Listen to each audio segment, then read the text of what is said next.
Los modelos de supervivencia asociados con comorbilidades son la herramienta utilizada por el Ministerio de Salud y Protección Social para la priorización de patologías en el Plan Nacional de Vacunación contra el COVID-19. Como parte del proceso de priorización del Plan Nacional de Vacunación contra el COVID-19, tenemos el desafío de identificar aquellas condiciones de salud, aquellas patologías que incrementan de forma más consistente y con mayor fuerza la probabilidad de complicarse y morir por COVID-19. Esto en miras a identificar más rápidamente y vacunar, sobre todo rápidamente, a aquellas personas que por su condición de salud son más vulnerables a las formas graves del COVID-19.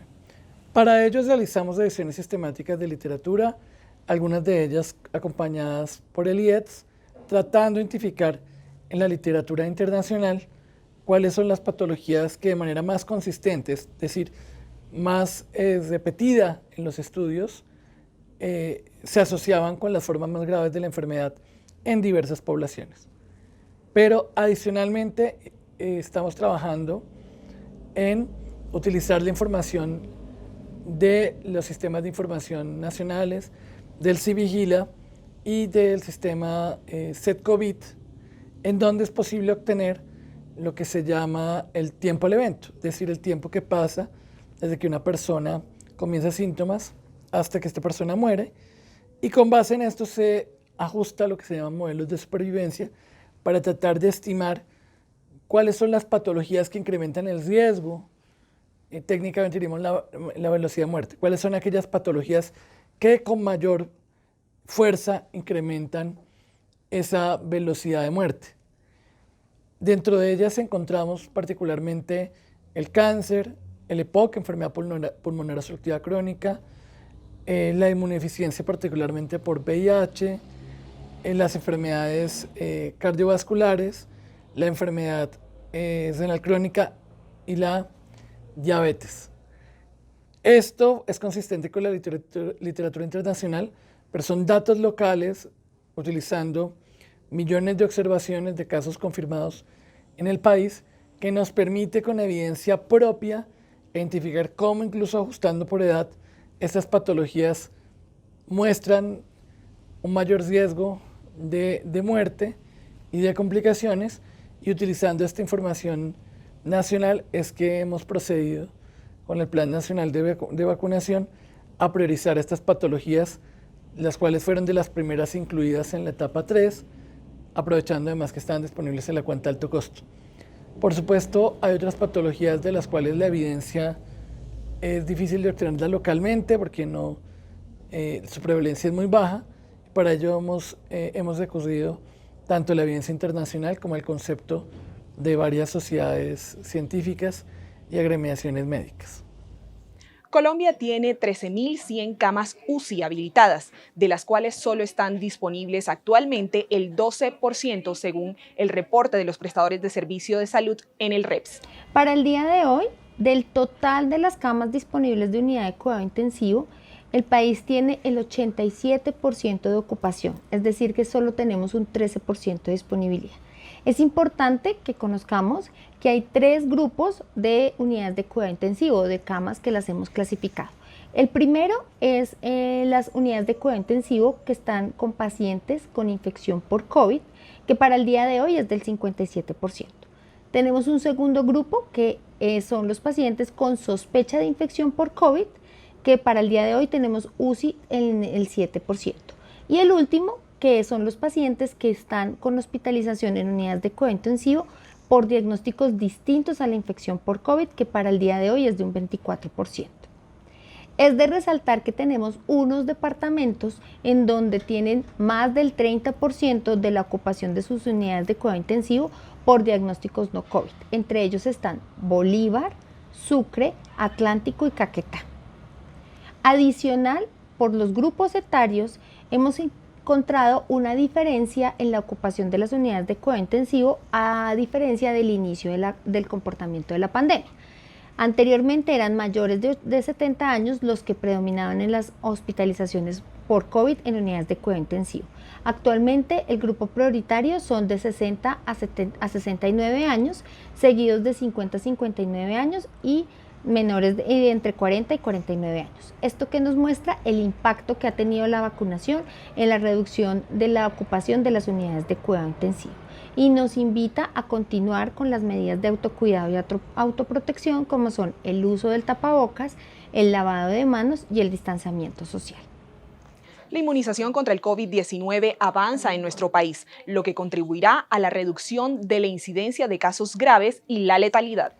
Existen dos maneras a través de las cuales la vacunación puede impactar la mortalidad, es decir, el número de muertes por una enfermedad específica en una población particular. La primera es reduciendo la incidencia, es decir, el número de casos nuevos de la enfermedad. La segunda es reduciendo la letalidad, es decir, disminuyendo la probabilidad de morir por la enfermedad. Las vacunas en general y las vacunas contra el COVID-19 en particular han mostrado con algunas diferencias una alta eficacia tanto para disminuir las formas sintomáticas, es decir, para disminuir la incidencia, como para disminuir la letalidad. En el caso de Colombia, es muy importante resaltar que la estrategia contempló en una primera fase del Plan Nacional de Vacunación reducir la probabilidad de complicar y morir con vacunas todas que disminuyen la incidencia de formas graves. Esto porque para impactar la incidencia necesitaríamos un volumen de vacunación muchísimo mayor y mucho más tiempo. Y los resultados los tendríamos que observar mucho tiempo después. Por supuesto, como hemos reiterado previamente, frente al panorama que tenemos de muertes tan altas en el país, es fácil olvidar que estas muertes hubieran sido mucho más altas de haber vacunado a la población más vulnerable que tiene una mayor letalidad. Lo que nosotros estamos observando ahorita no es solo un cambio de perfil de la mortalidad, como hemos reiterado, sino también de manera muy importante cuando comparamos la letalidad entre los diferentes picos y la letalidad del año pasado y la obtenida después del proceso de vacunación en los grupos más vulnerables, comenzamos a observar cómo esta letalidad se ha ido disminuyendo de manera consistente. ¿Esto qué quiere decir? Que la información nos está mostrando, si bien esta letalidad calculada a partir de los sistemas de vigilancia tiene limitaciones, pero asumiendo que el rastreo como denominador, como determinante del denominador se ha mantenido constante, estamos observando una disminución de la probabilidad de complicar y morir en los grupos más vulnerables que muestran una protección importante dada por la vacunación. El viceministro de Salud y Prestación de Servicios, Luis Alexander Moscoso, invitó a todos los ciudadanos a mantener las medidas de autocuidado y vacunarse para evitar más pérdidas dolorosas. Estamos en una pandemia muy compleja que nos ha costado vidas en el mundo, en América Latina y en Colombia. Hoy una triste y dolorosa cifra, 100.000 personas han perdido la vida por COVID. Esta es una enfermedad que se transmite o que se difunde por el medio de las interacciones sociales. Tuvimos el pico del año pasado, junio, julio, tuvimos el pico de fin de año, producto de las interacciones de Navidad, Año Nuevo, tuvimos en abril el pico importante, producto de Semana Santa, y en este momento estamos viviendo un pico muy doloroso, muy triste, producto de todas estas interacciones que se dieron en el mes de mayo, producto de estas movilizaciones, estas reuniones y las curvas consecuentes de contagios que se dieron en las casas, en los sitios de relacionamiento de estas personas, pero también generada en un mayor relacionamiento de la ciudad. La imposibilidad de adoptar medidas epidemiológicas durante este periodo de mayo fueron muy complejas, era muy difícil por la situación social del país adoptar algunas medidas que venían dando un relativo impacto en todo el país. Todo esto sumó una cifra muy grande, una cifra muy dolorosa, una cifra que esperamos empiece a descender en los próximos días. La ventilación de los espacios es una medida de bioseguridad esencial para disminuir el riesgo de contagio de SARS-CoV-2. Desde que se declaró la emergencia sanitaria por COVID-19, en los protocolos de bioseguridad siempre se ha establecido la importancia de la buena ventilación de los espacios interiores para reducir la posibilidad de contagio.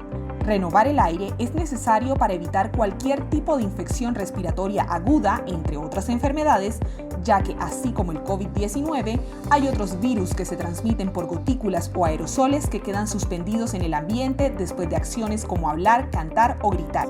La ventilación de los espacios es una de las medidas, en conjunto con el uso correcto del tapabocas, distanciamiento físico y lavado constante de manos, que ha demostrado mayor evidencia para la contención de la transmisión del virus. En el marco de la reapertura económica segura del país y el avance del Plan Nacional de Vacunación, el Ministerio de Salud y Protección Social invita a la ciudadanía a continuar con esta práctica y recuerda algunas recomendaciones para mantener bien aireados los espacios. Ventilar diariamente de forma natural al abrir puertas y ventanas, así se consigue una corriente de aire cruzada que pase por todo el área del lugar. Todos los ambientes deben tener un alto flujo de aire natural, por lo que se deben realizar las adecuaciones necesarias para garantizar la adecuada ventilación y evitar que haya grupos de personas en lugares de baja ventilación. Al subirse a un medio de transporte público o privado, mantener ventanas y salidas de emergencia superiores abiertas, si es posible. Favorecer todas las actividades que sean en espacios abiertos, al aire libre y con distanciamiento físico. En lugares cálidos pueden usarse ventiladores o aires acondicionados, sin recirculación de aire, ya que esta puede favorecer el transporte de aerosoles con presencia del virus. No se recomienda permanecer por largos periodos en espacios cerrados sin adecuada ventilación. Con el compromiso de todos, seguiremos haciéndole frente al COVID-19. Esto ha sido todo por hoy. Nos vemos en un próximo MinSalud Analiza.